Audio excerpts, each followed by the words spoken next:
Uma entrevista com Ludwig Lachmann. Ludwig Lachmann.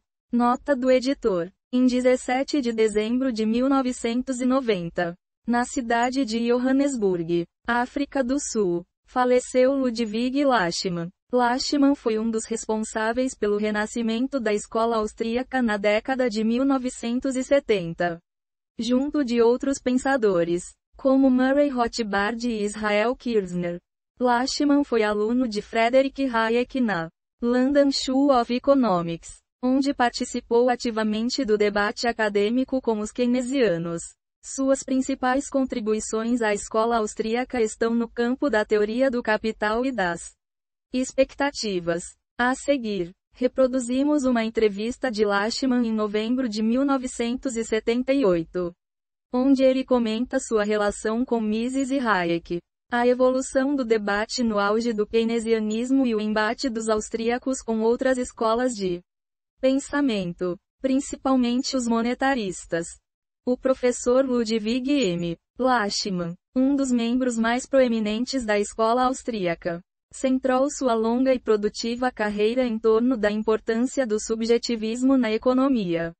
Desde seus primeiros trabalhos sobre o papel das expectativas até seus esforços mais recentes na teoria do capital e no processo de mercado, Lachmann tem sido um defensor incansável do subjetivismo e do individualismo metodológico.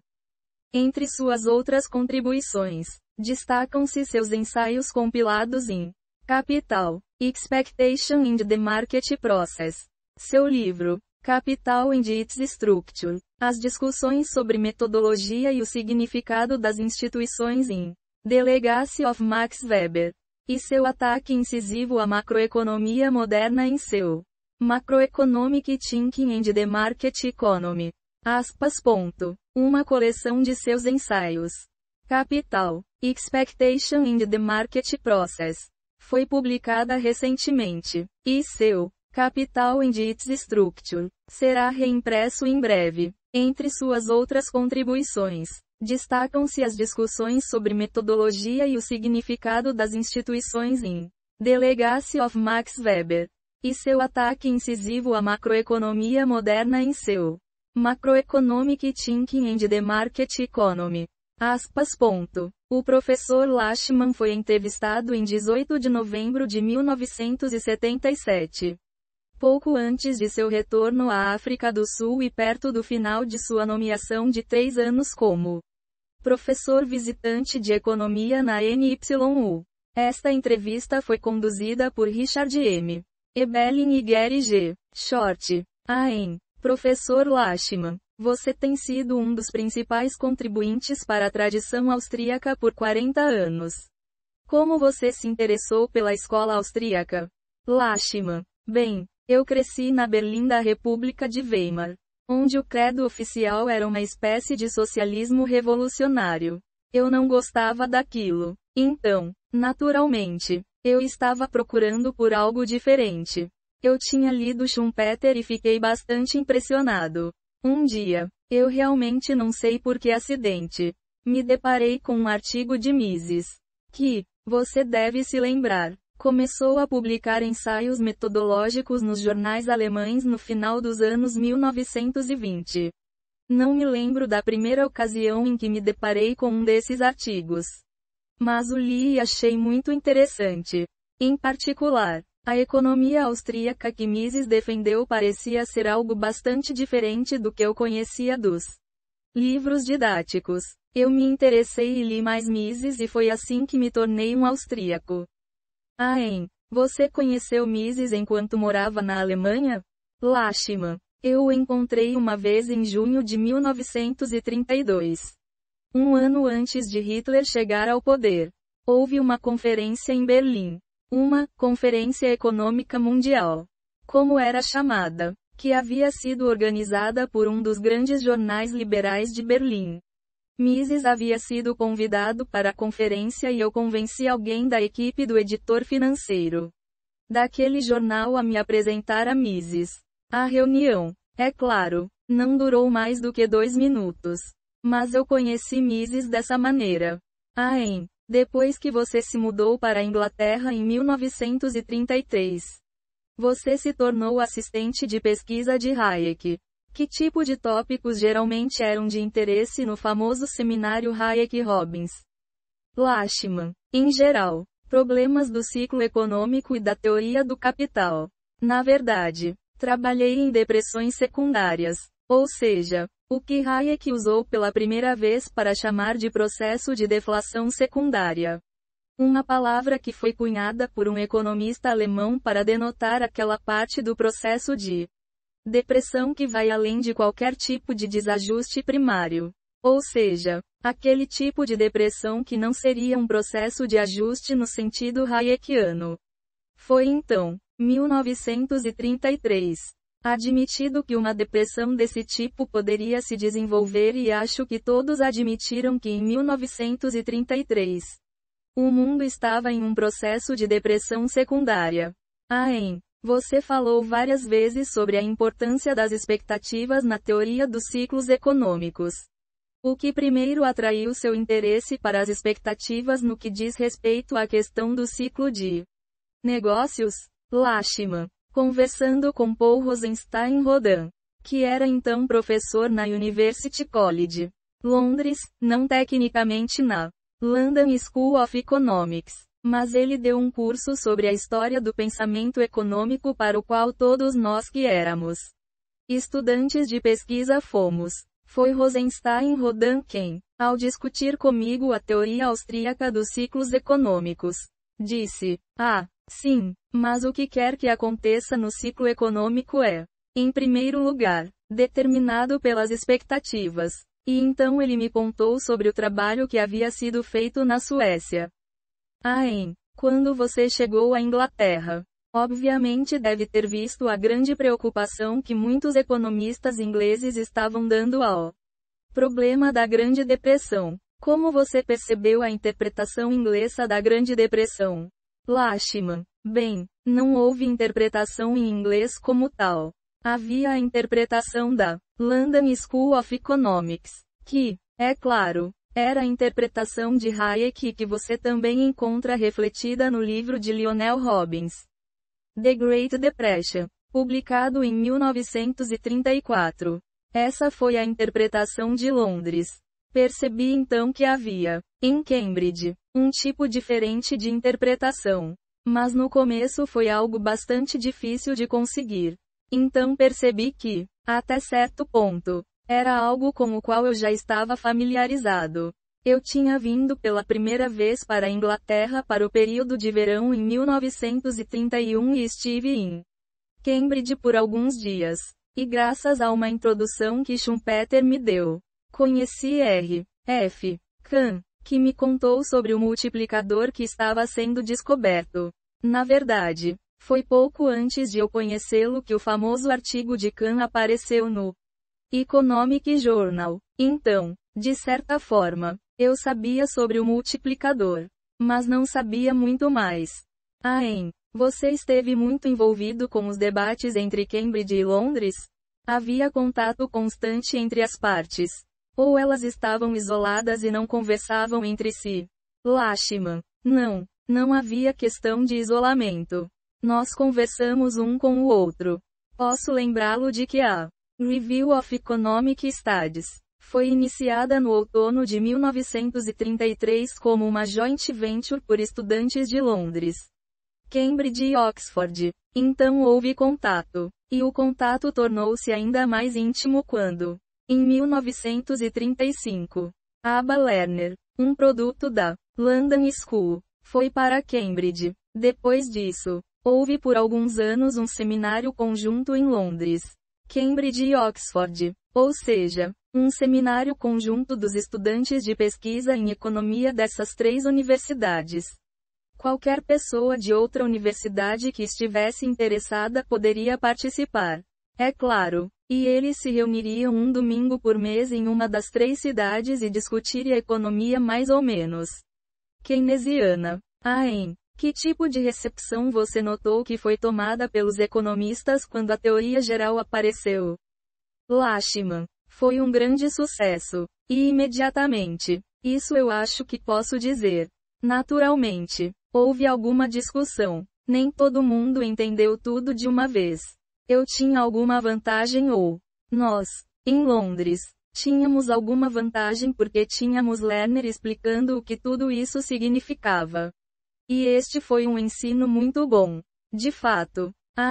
Em 1938, você escreveu um artigo chamado Investment in the Cost of Production, no qual levantou a questão da complementaridade de capital na compreensão das políticas monetárias expansionistas, que, de fato, as políticas expansionistas podem não produzir mais se alguns fatores complementares forem escassos. O que primeiro trouxe à sua mente a importância da complementaridade e substitutibilidade no capital? Lachman. Minha atenção foi atraída para isso pelo artigo de Hayek. Investment that raise the demand for capital. Publicado em 1937. Na Review of Economic Statistics. Impressionou-me e intrigou-me ouvir de Hayek o que Keynes lhe dissera. Você sabe que esta é realmente uma ideia muito interessante. Nunca me ocorreu. No início dos anos 30, houve um grande interesse entre a profissão na teoria austríaca ou hayekiana dos ciclos econômicos. No entanto, à medida que a década de 1930 avançava, mesmo aqueles que haviam sido adeptos pareciam ter desistido de sua crença em sua correção. Que razões você acha que estavam por trás disso?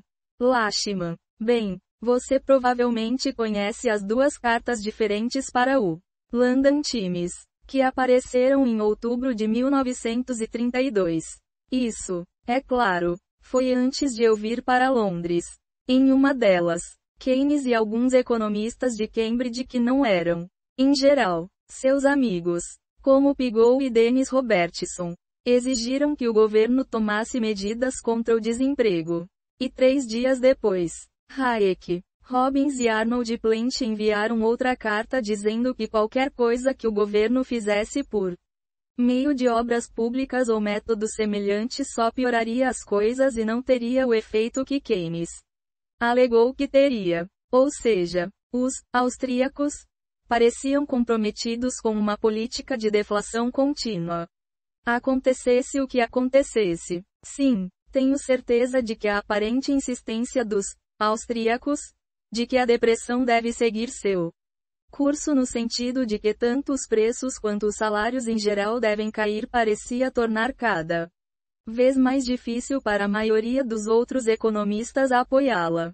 Porque era óbvio que os salários não caíam. Não na Grã-Bretanha da década de 1930 de qualquer maneira. Ou seja, havia uma diferença óbvia entre o ponto de vista expresso por Hayek, Robbins e sua carta de outubro de 1932. E sua disposição de admitir no ano seguinte que uma depressão secundária era possível. Além de seu trabalho em teoria do capital, você também escreveu um livro sobre Max Weber. O que fez você se interessar em fazer um trabalho sobre ele? Lachman. Bem, qualquer pessoa interessada na metodologia das ciências sociais deve se interessar por Max Weber. Eu tinha ouvido falar de Weber pela primeira vez na Universidade de Berlim pelo meu professor, Werner Sombart, que ainda conhecia Weber pessoalmente. É claro, ocorreu-me que o que Weber pensava e o que os austríacos diziam era mais ou menos a mesma coisa. Como você sabe, Mises admitiu que um ímpeto para sua própria interpretação neocantiana da parte lógica da economia veio de Max Weber. Nos primeiros anos em Joanesburgo, li muito sobre Max Weber, e me ocorreu que sua metodologia era obviamente a metodologia austríaca. Você está na Universidade de Nova York há cerca de 3 anos. Nesse período, tendeu a haver um renascimento da escola austríaca e agora há mais estudantes de pós-graduação interessados na tradição austríaca. Que perspectivas você vê para os austríacos agora? Lachman. Bem, os primeiros passos no renascimento austríaco foram dados. A rapidez com que avançamos agora depende dos próprios austríacos. Acho que rompemos a barreira da ignorância. Ou seja, aquele estado de coisas em que muito poucos economistas já ouviram falar da economia austríaca. Acho que somos muito mais conhecidos do que éramos há 3 anos. De agora em diante, tudo dependerá de quão bons são os economistas austríacos. Ou seja, quão prontamente ou quão bem os austríacos lidam com os problemas abordados. Que tipo de problemas você acha que os austríacos terão que enfrentar e quais são as questões importantes que podem permitir que os austríacos ganhem a iniciativa no campo das ideias? Lachmann. Eu concordaria com uma visão que Hicks expressou em seu artigo. Some Questions of Time in Economics. Nos ensaios de Georgescu Roegen. Os problemas mais importantes são os problemas da estrutura do mercado e certos problemas do efeito do progresso técnico sobre a estrutura do capital e sobre a estrutura econômica no seu conjunto. Suponho que não seja necessário enfatizar que, se os austríacos defendem o processo de mercado como o processo econômico central, eles devem se interessar pela maneira como o mercado funciona em várias partes do sistema e, em particular, pela maneira como os diferentes mercados funcionam. Aprendemos, por exemplo, que há uma diferença entre os mercados de ativos e commodities e que em alguns mercados as expectativas são mais importantes do que em outros.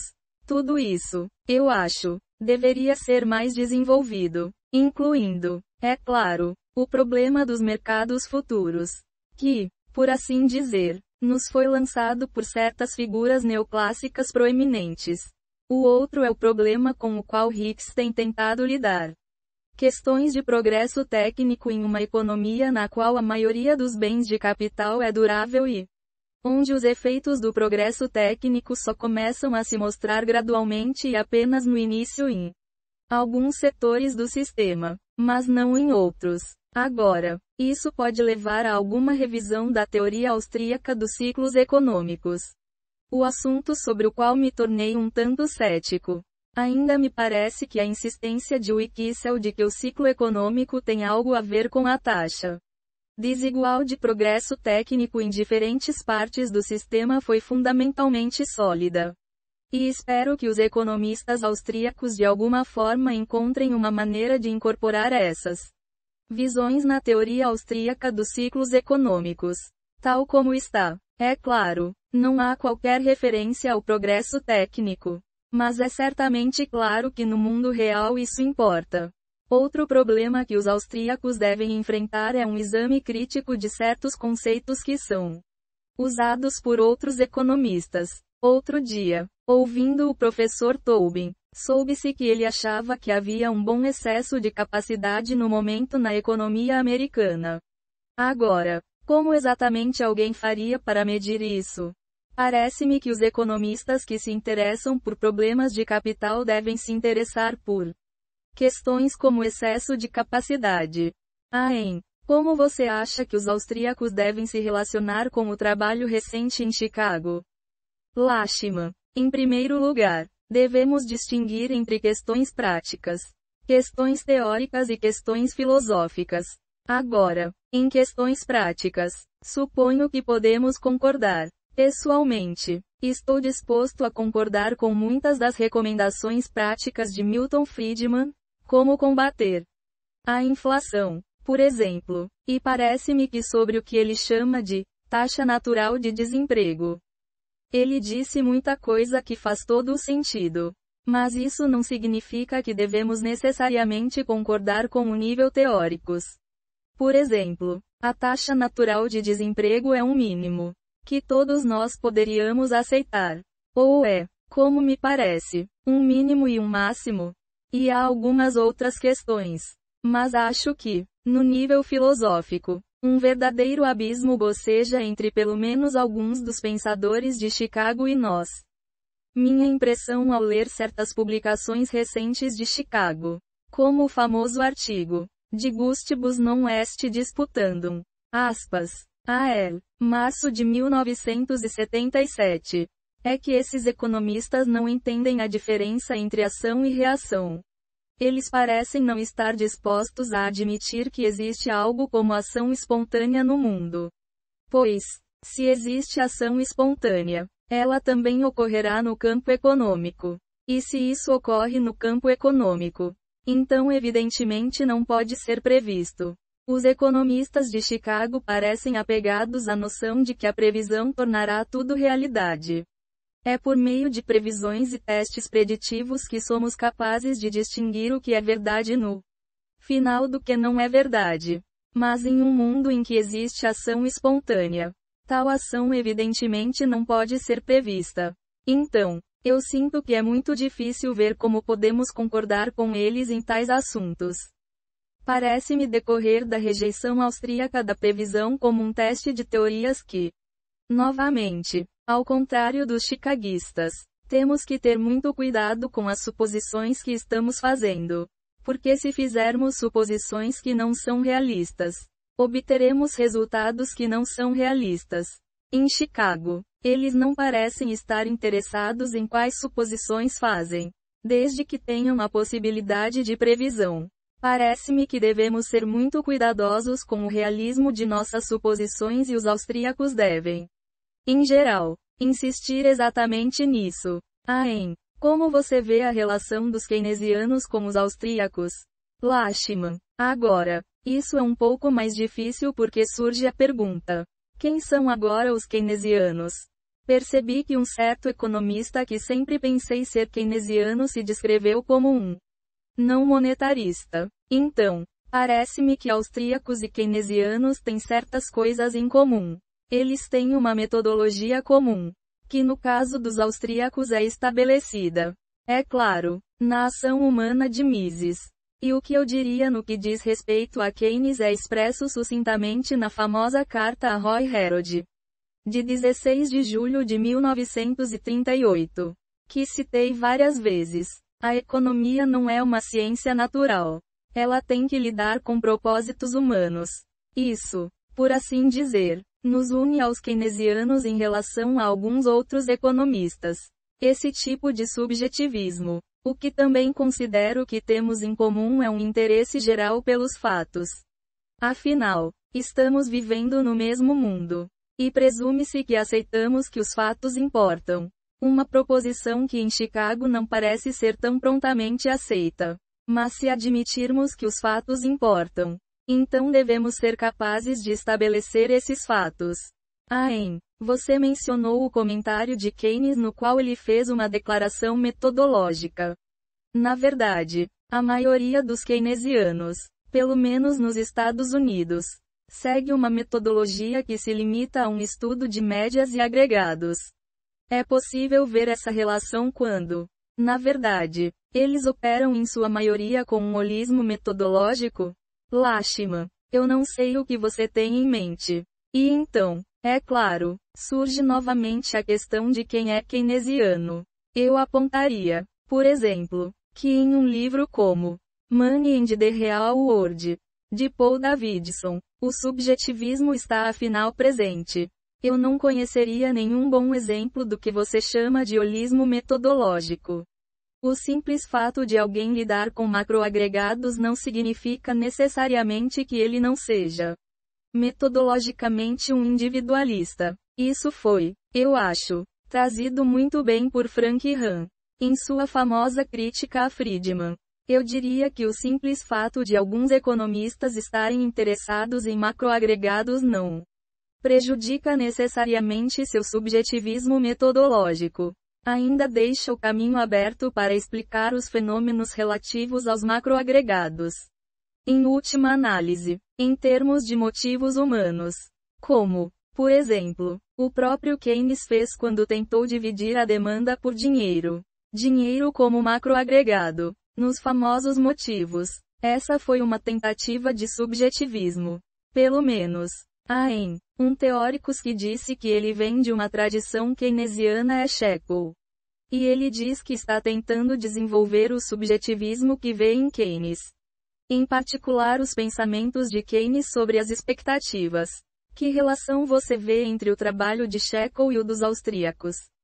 Lachmann. Não consigo pensar em ninguém mais distinto ou importante para as ideias austríacas fundamentais do que Jekyll, se ele deseja se identificar com a economia austríaca ou não, ou se prefere não se associar a nenhum tipo particular de escola.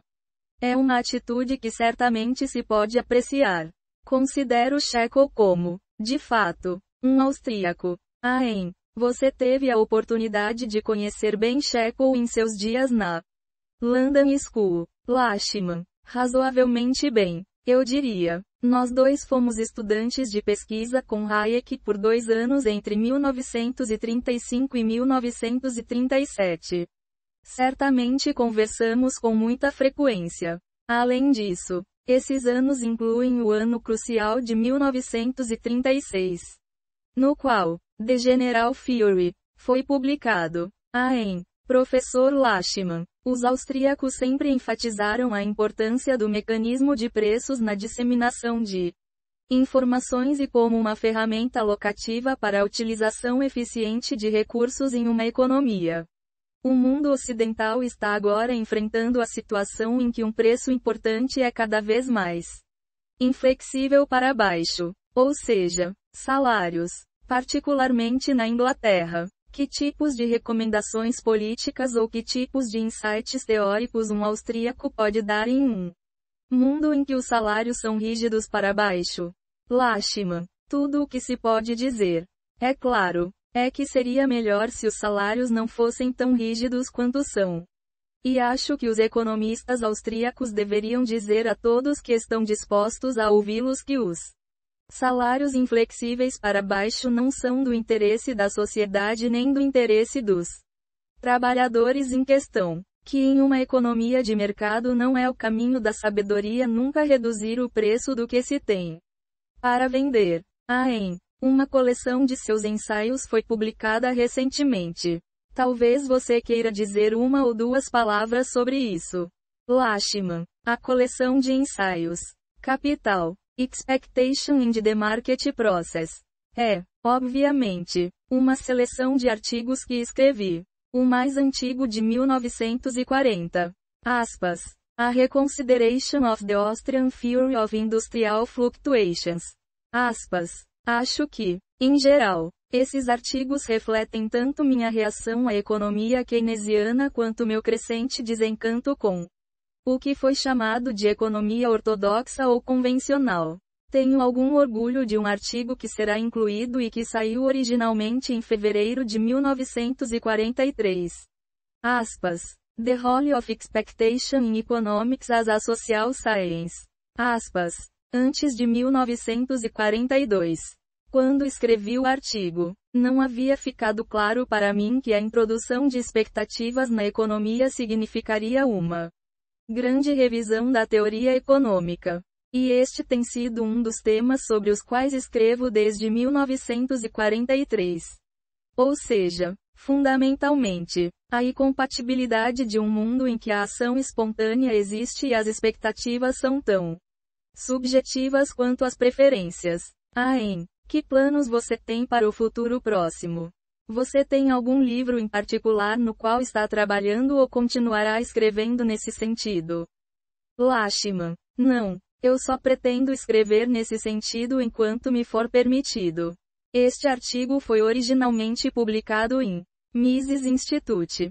Nota. As visões expressas no artigo não são necessariamente aquelas do Instituto Mises Brasil. Lashman foi aluno de Frederick Hayek na London School of Economics, onde participou ativamente do debate acadêmico com os keynesianos. Suas principais contribuições à escola austríaca estão no campo da teoria do capital e das expectativas.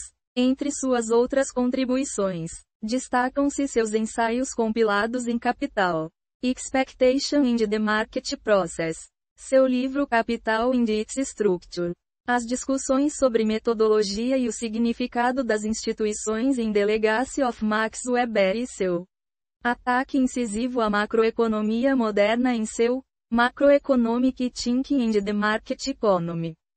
Uma coleção de seus ensaios. Capital.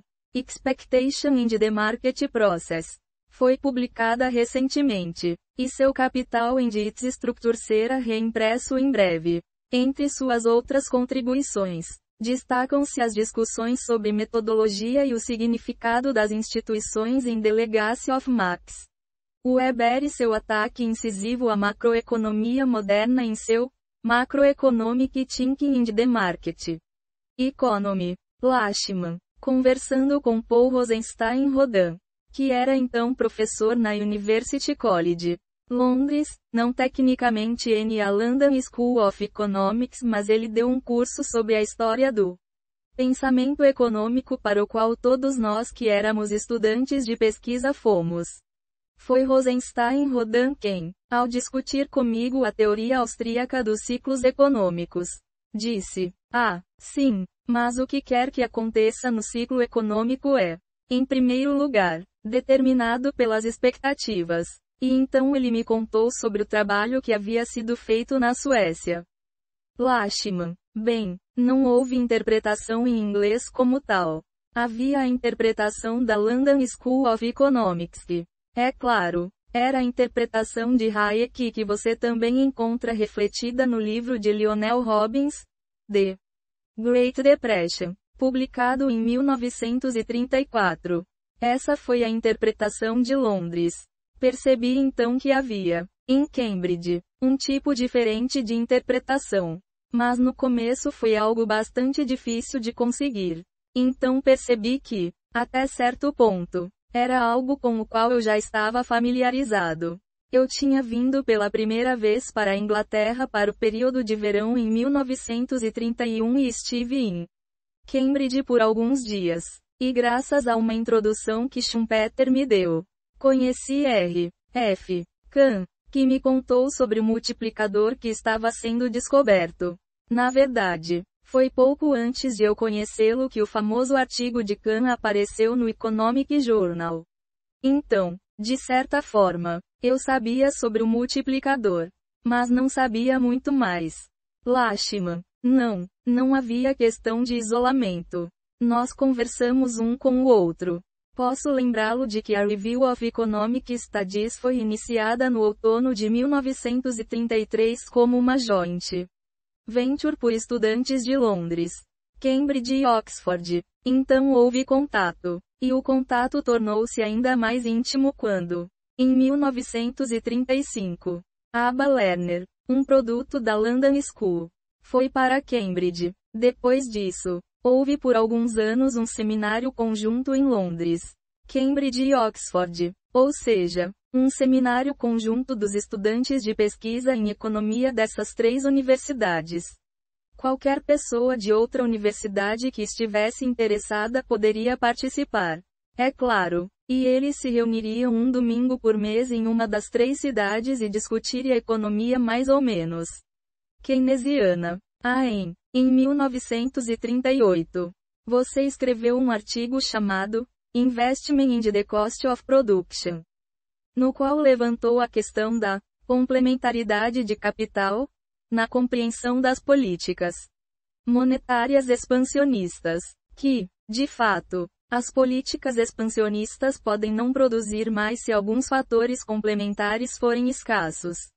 O que primeiro trouxe à sua mente a importância da complementaridade e substitutibilidade no capital? Lachman: minha atenção foi atraída para isso pelo artigo de Hayek, Investment that Raise the Demand for Capital, publicado em 1937, na Review of Economic Statistics. Impressionou-me e intrigou-me ouvir de Hayek o que Keynes lhe dissera.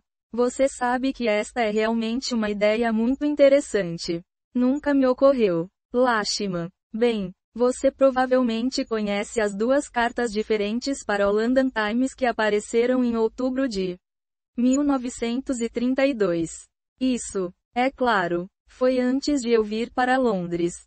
Em uma delas, Keynes e alguns economistas de Cambridge que não eram, em geral, seus amigos, como Pigou e Dennis Robertson, exigiram que o governo tomasse medidas contra o desemprego.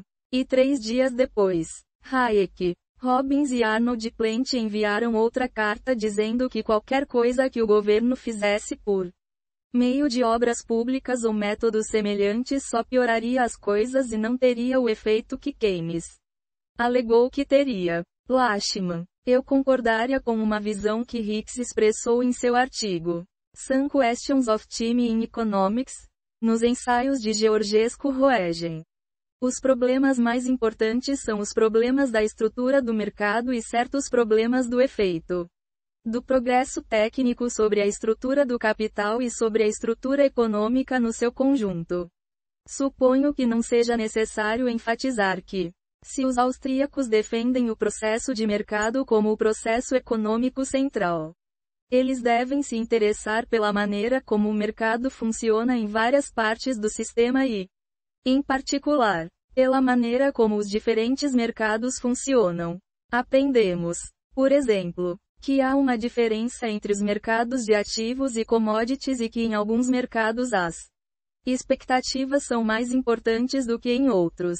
Tudo isso, eu acho, deveria ser mais desenvolvido, incluindo, é claro, o problema dos mercados futuros, que, por assim dizer, nos foi lançado por certas figuras neoclássicas proeminentes. Minha impressão ao ler certas publicações recentes de Chicago, como o famoso artigo, De Gustibus non est disputandum. Março de 1977. É que esses economistas não entendem a diferença entre ação e reação.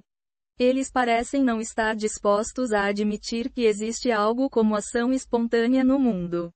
Pois, se existe ação espontânea, ela também ocorrerá no campo econômico.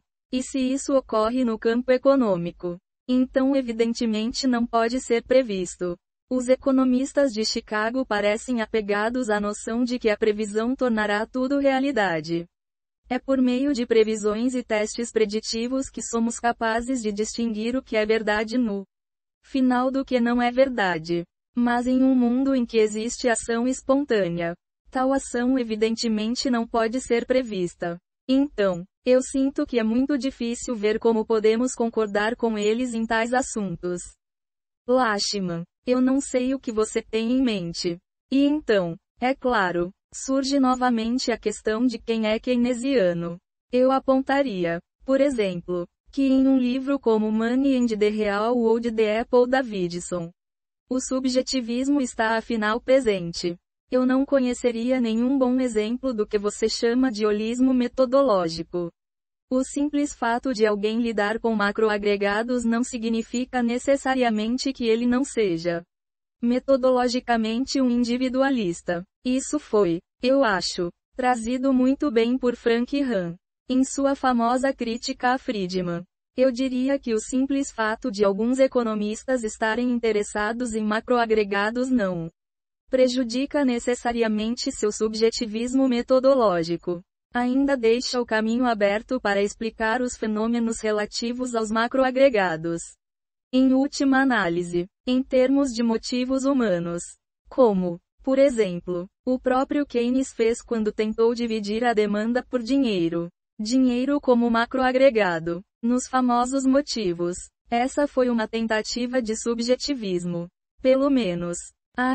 Você teve a oportunidade de conhecer Ben Shekels em seus dias em a London School?